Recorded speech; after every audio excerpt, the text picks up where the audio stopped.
Hi mga parts, tayo ay magluluto na naman. Ayan, syempre ang bawang na panggisa at sibuyas, syempre.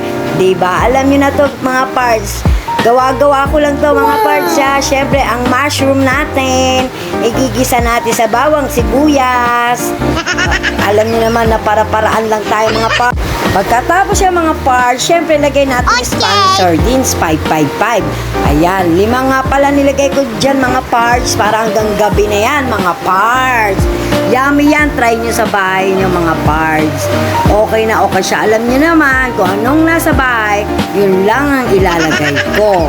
Ayan. O, diba? Yummy yan.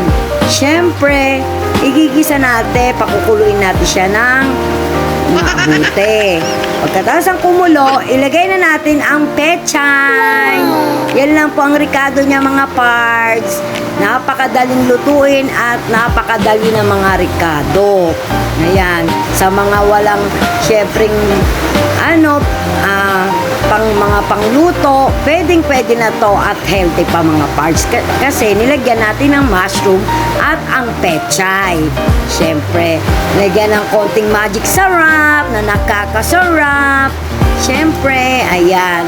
So, hintayin na lang natin siyang kumulo mga parts. Haluin lang natin.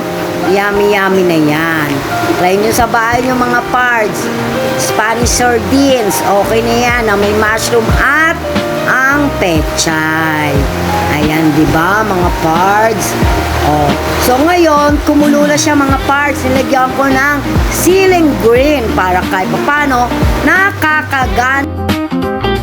Ayan mga parts ha, nilagyan ko ng konting tubig yan. Lagyan nyo ng konti kasi alam nyo na yung Spanish sardines.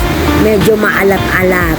So yan, pwede nyo rin lagyan ng gata yan kung gusto nyo mga parts para kakaiba siya, diba? So, wala akong gata.